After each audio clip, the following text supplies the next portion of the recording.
We need new ideas, not the same old voices, Travis said during the board meeting, locking eyes with me as he said it.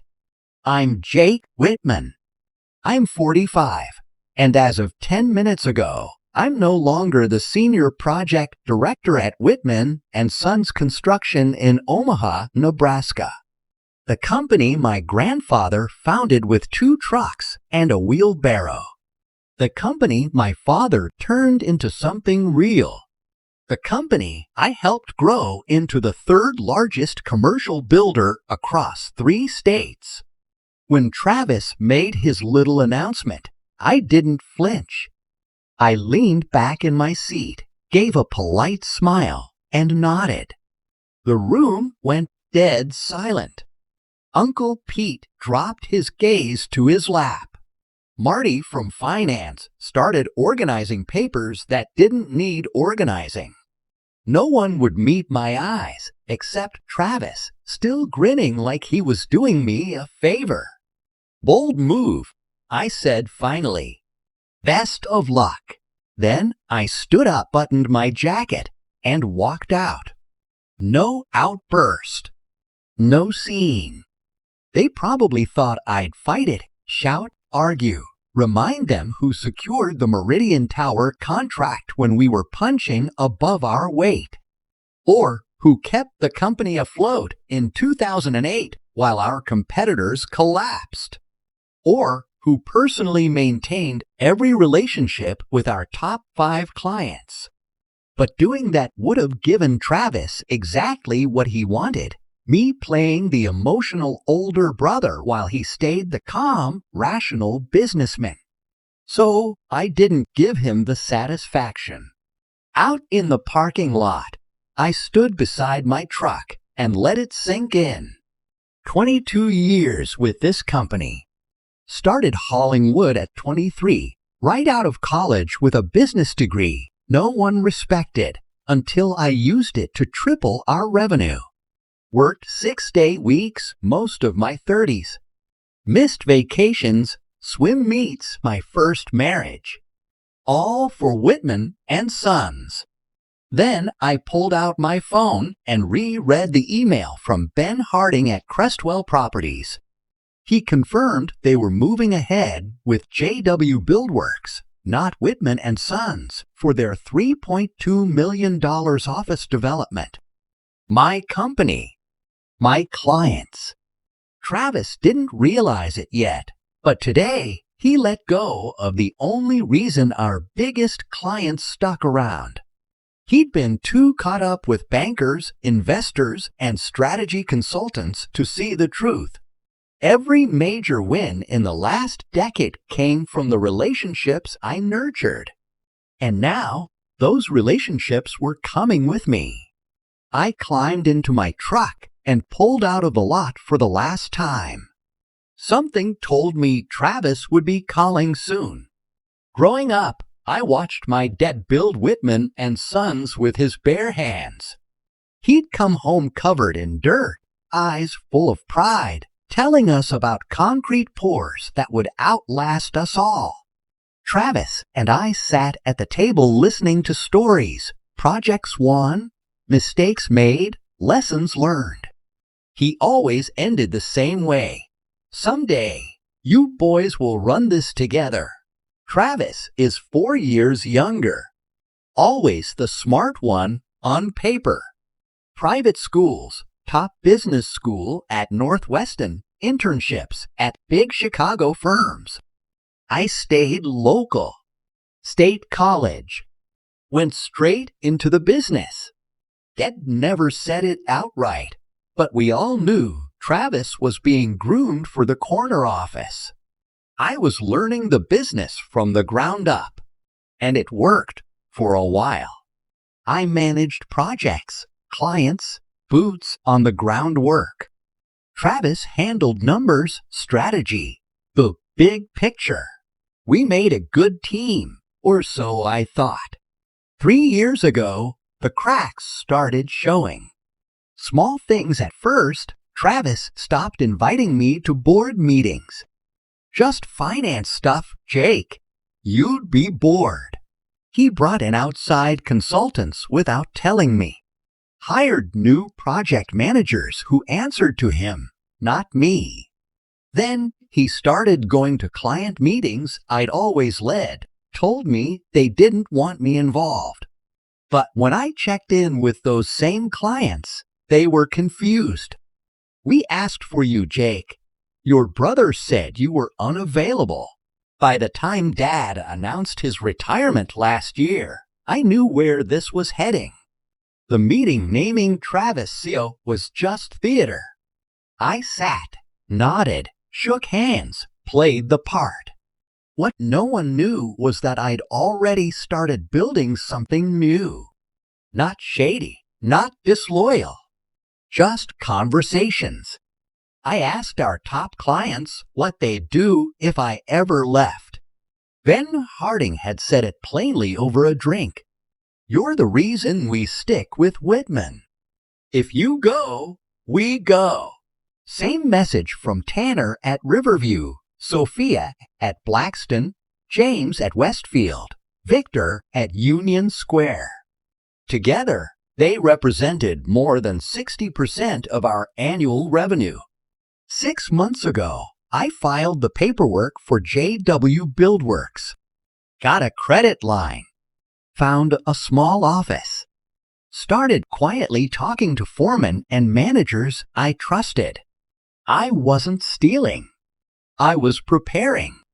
Travis was so focused on winning the title, he didn't notice he was standing on a foundation that was already crumbling. The next morning, I sat in my modest new office above an accountant's shop on the west side. Reception area. 2 offices. Old name still on the door. I hadn't even bothered changing it yet. I'd barely unpacked when my phone rang. Travis. I let it go to voicemail. Then again. And again. Finally, I picked up. Jake, what the hell is going on? His voice cracked, high and tight, like it always got when he was rattled. Ben Harding just called. Crestwell's pulling out. Says they signed with JW Buildworks. Is that you? Sounds like you've got a problem, I said. You did this? This is you. I secured my future, I told him. Just like you did. He was quiet for a beat. Then he said, those are Whitman and Sons clients. They belong to the company. No, Travis, I said. They were mine. I built those relationships. I earned their trust. You thought you were letting go of a project director yesterday. What you really did was fire the only person those clients actually wanted to work with. This isn't legal. We'll sue. Be my guest. My attorney assures me I've done everything above board. I never solicited anyone while on payroll, never took confidential data, and never signed a non-compete.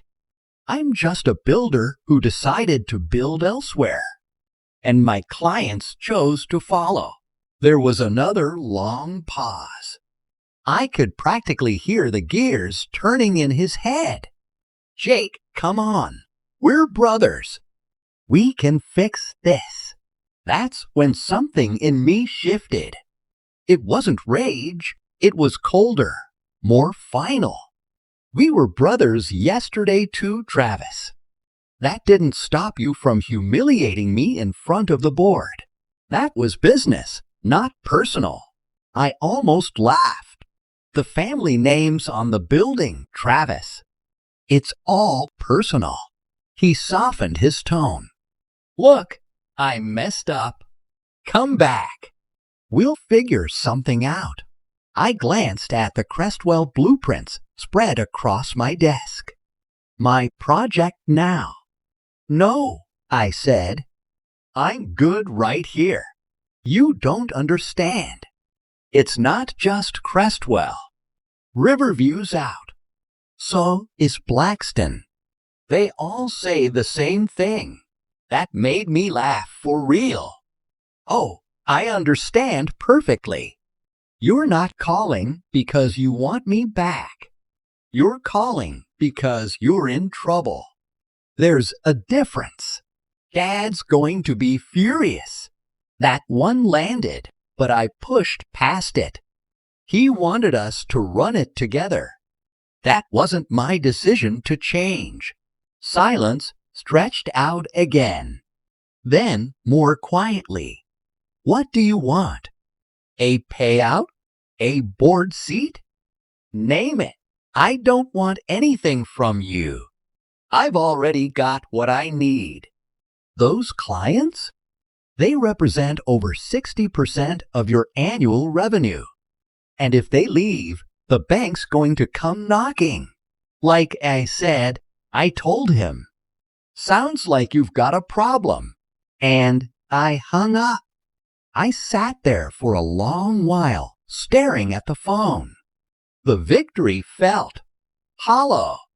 The bridge was gone. The last tie cut. I was on my own now. And strangely, it felt right. 3 days later, Uncle Pete walked into my temporary office. He'd been Dad's right-hand man for decades before easing into a board seat. He found me reviewing resumes for project managers. Cozy place, he said, eyeing the rented furniture and blank walls. Has that startup vibe. It's not permanent, I said without looking up. What do you want, Pete? He sat down across from me with a sigh. The board had an emergency session yesterday.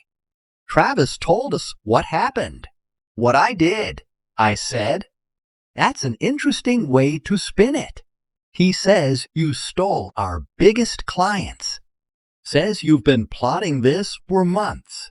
I set down the resume in my hands. I spent years earning those clients' trust, delivering quality work. They chose to follow me after Travis fired me. That's the whole story. Uncle Pete leaned forward. They're talking about a lawsuit, Jake. They're not bluffing. They can try. My lawyer says I'm in the clear.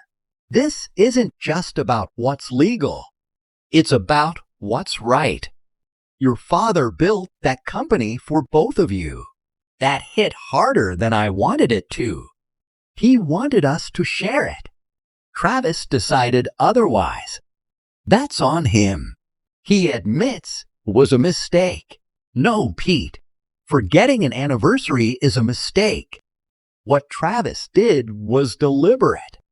It was months in the making. He didn't slip up. He executed a plan. Pete rubbed his face like he had a headache. The company's in real trouble. The bank's getting jumpy without those contracts locked in. I know exactly how bad it is.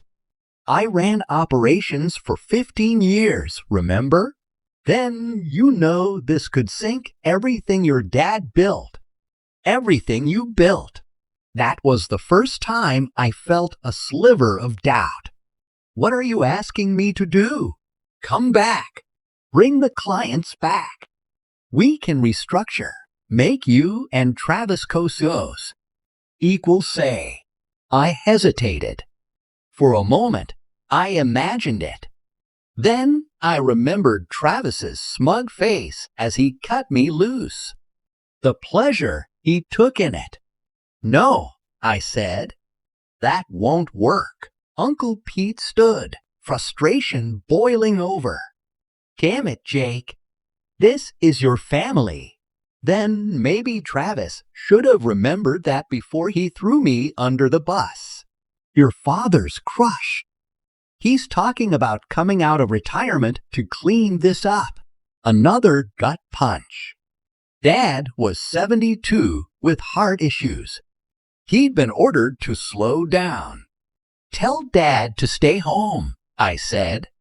This isn't his mess to fix. Pete headed for the door, then paused. The board meets tomorrow at noon to vote on filing the lawsuit. And one more thing, Travis has been calling all your subcontractors. He's warning them that anyone working with you gets blacklisted from Whitman jobs permanently.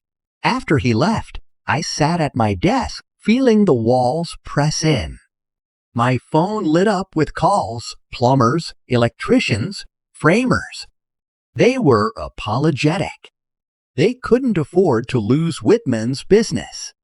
By nightfall, I'd lost commitments from nearly every specialty crew I'd lined up. My entire launch strategy was unraveling. I expected Travis to fight, but not like this. He wasn't just defending Whitman and Sons. He was going for the kill. He was trying to destroy JW Buildworks before it could even get off the ground. And I had to hand it to him. He was doing one hell of a job. The next morning, I drove out to see my father. I hadn't been to my parents' house since this all started. Their place sat on 5 acres just outside of town, the first real investment Dad made when the company started to take off in the late 80s. He used to say, "A man in construction should have land, someplace he can see the horizon." Mom opened the door. Her face was tight with worry, but she pulled me into a hard hug and led me through the house to the back porch. Dad was already there, sitting in his usual chair, staring out over the fields. "Jake," he said, without turning. His voice sounded older than I remembered. "Dad." I sat down beside him. For a long time, neither of us spoke. We just watched the wind roll over the tall grass. Finally, he broke the silence. "Your brother tells me you're trying to sink the company. That's not what I'm doing." "Then what would you call it?" I kept my voice steady. "I'm building something of my own." After Travis forced me out, he turned to look at me. His eyes, though tired, were still sharp. "You couldn't work it out? You two were supposed to carry this forward together. Tell that to Travis. He's the one who fired me in front of the whole board. And now you've taken our biggest clients. They chose to come with me. I didn't steal anyone." Dad let out a long, heavy sigh. "The situation's worse than you know, son." Something in his tone made me sit up straighter. "What do you mean?" He turned back toward the horizon. "The company isn't as solid as it looks. The last few years, we've been overextended." "Overextended how?" "We've posted profits every quarter. On paper, sure. But Travis has been borrowing heavily, using future projects as collateral." My stomach tightened.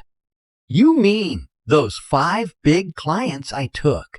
Their projects were already tied into loans," he said. "Big ones." It felt like getting punched in the gut. "How much are we talking about?" "Enough that if those jobs disappear, the bank could call everything due." "Why would he do that?" I asked. "We've always been cautious with debt." Dad's expression darkened. He had ideas. Big expansion. New markets. He convinced the board it was the future. He paused. I should have paid closer attention before I stepped away. The pieces fell into place. Travis's erratic behavior. The consultants. The closed-door meetings. He hadn't just been trying to edge me out. He'd been mortgaging the company's future. And now, by taking the clients, I'd unknowingly exposed how fragile it all was. "Why are you telling me this?" I asked quietly. "Because you need to understand what's really at stake." It's not just about your brother's ego or your wounded pride. If Whitman and Sons goes down, a lot of people get hurt. Employees, contractors, your mother. Me, I felt the weight of it settle on my shoulders. What about the lawsuit? Uncle Pete said the board's voting today. They are, he said. Travis is pushing hard. And you? What do you think they should do? Dad looked at me. His eyes were tired, but still clear. I think a lawsuit would just finish off what's left of this family. Driving back to my office, my mind was racing. I'd been so consumed with Travis's betrayal, I hadn't seen the bigger picture. He hadn't fired me to take credit. He fired me because I was the cautious one, the one who would have pushed back against his expansion plans. My exit and the clients that followed didn't just embarrass him. They blew a hole in the financial scaffolding he'd built. No wonder he was fighting dirty. But what now? I didn't want to destroy everything my father had built. I didn't want revenge. I wanted independence. There had to be a third way. Something that could protect my new company without leveling the old one. By the time I got back to my office, I knew what I had to do. I cleared my schedule and picked up the phone. Then, I said when he answered, I need a favor. A big one. After all the times you've bailed our projects out of the fire? He said. Name it. I need you to meet with Travis. Hear him out. Maybe even consider splitting your work between J.W. Buildworks and Whitman. There was a long pause. You're asking me to give business back to the company that fired you?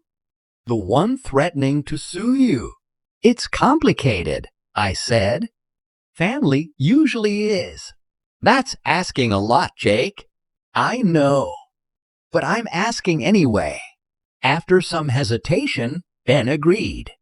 One by one, I made similar calls to the other 4 major clients. Every conversation was hard. They were confused. Some were angry. They trusted me enough to walk away from Whitman. Now I was sending them back. But eventually, they all agreed to at least take the meeting. Then I called my lawyer and asked her to draft a proposal. I needed it by morning. Finally, I dialed Travis. I'm surprised you picked up, I said when he answered. I've been trying to reach you for days. His voice was thin, exhausted. I know about the loans, I said. Dad told me everything. Silence. Then, so now you understand why this is serious. I do. And I have a proposal. Meet me tomorrow morning, 7 a.m. My office. Why would I do that? Because I've asked all 5 clients to reconsider working with Whitman. They've agreed to meet with you. Another long pause. What's the catch? No catch. Just be there. I hung up before he could ask anything else. That night, I barely slept. I kept going over the plan, trying to find cracks, flaws, any place it could all fall apart. By sunrise, my eyes burned. But my mind was clear. At exactly 7 o'clock, Travis walked into my office. His suit was pressed and expensive, but his eyes were bloodshot. The usual arrogance was gone. Sit down, I said, motioning to the chair across from mine. He sat, unsure, wary. Then, why are you doing this? He asked, not sitting. Why offer to help after what I did? I'm not doing it for you, I said. I'm doing it for Dad, for the employees, for the family name on the building. He finally sat. So, what's this proposal? I slid the document across the desk. J.W. Buildworks and Whitman and Sons enter a strategic partnership. We divide the 5 major clients between us, 3 for Whitman, 2 for me. That should keep the bank happy and give me enough to build from. He skimmed the document, frowning. This says I have to step down as CEO. It does. Dad comes back temporarily while the board finds a new CEO, someone neutral. And the expansion plans? Put on hold indefinitely. The company needs to get its financial house in order first. Travis leaned back, studying me. So, you get your revenge after all. This isn't about revenge, I said. It's about saving what's worth saving and letting go of the rest. And if I refuse, then I keep all 5 clients. You default on your loans. Whitman and Sons likely doesn't survive. Your choice. He stared at the document for a long time. I could almost see the gears turning, calculating, looking for a way out. The Travis who fired me wouldn't have even considered this. But the Travis sitting across from me now, he looked cornered, beaten, human. The board won't like this, he said at last. The board will like bankruptcy even less. He picked up the pen, hesitated, then signed. As he stood to leave, he looked at me, really looked at me, for the first time. I really thought I was doing the right thing, you know. For the company. I didn't answer. Some things don't deserve a response. After he left, I called Dad to tell him what had happened. Then I called the clients to let them know about the new arrangement. By noon, it was done. Not the outcome I'd planned. Not a clean victory, but something sustainable. Something that could work. Sometimes that's the best you can hope for. 6 months later, I stood on the construction site of the Crestwell office complex. Steel framework rising into the sky. Concrete poured for the first 3 floors. My project. My company. Across town, Whitman and Sons was still standing. Dad had come back temporarily, just long enough to steady the ship.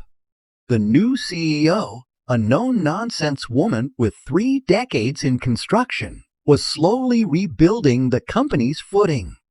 Travis had left Nebraska altogether. Took a job with a development firm in Colorado. We hadn't spoken since the day he signed the proposal. I heard footsteps behind me. Then Harding approached, hard hat in hand. "Looking good, Jake," he said, surveying the progress. "On schedule. 2 weeks ahead, actually." He nodded, impressed. "Not surprised. That's why we followed you." Then, after a beat, "You know, your brother called me last week. That caught me off guard." "Travis? What did he want?" "To apologize. Said he made a mistake letting you go. Said you were the one who really understood what made the company work." I didn't know what to say. He also mentioned he's starting something new out in Denver. Asked if I had any contacts. "And do you?" Ben shrugged. "A few." I gave him some names. He looked at me carefully. "That okay with you?" I thought about it. "Yeah, it's okay." We walked the site together, talking timelines, material deliveries, normal construction stuff. But my mind kept drifting back to Travis, to his apology, to the fact that he was trying to build something new, just like I was. Maybe that was the Whitman way after all. Not tearing each other down, but building, creating something solid, something that lasts. It wasn't forgiveness. Not yet. But it was a start. 1 year to the day after I was fired, I parked outside Whitman and Sons headquarters. I hadn't been back since the boardroom showdown. The building looked the same, but the company wasn't. They'd downsized, focused on smaller, manageable projects. No more grand visions. No more overreach. Dad was fully retired again. Diane, the new CEO, had things running steady. I'd kept my promise. JW Buildworks stuck to our 2 clients. No poaching. We grew, but carefully. 38 employees. Solid reputation. I wasn't there for business. Dad had asked me to come. Said there was something I needed to see. Inside, familiar faces nodded at me, some surprised. I took the elevator up to the executive floor. Dad was waiting in the conference room, the same room where Travis had fired me. But it had changed. The pretentious artwork was gone, replaced with large photographs of Whitman and Sons projects through the decades. And behind the head of the table, 3 framed images. Grandfather with his first 2 trucks. Dad breaking ground in 1988. And me 10 years ago, shaking hands with the mayor after completing Meridian Tower ahead of schedule. Diane's idea, Dad said as I took it all in. She said we needed to remember our foundations. I nodded, not trusting myself to speak. You built a good company, son, he said quietly. Your own thing. I'm proud of you. Thanks, Dad. We didn't talk about Travis. We didn't need to. Some things break and can't be fixed. But that doesn't mean you can't build something new from the pieces that remain. I walked out of Whitman and Sons for the second time. But this time, I walked out whole.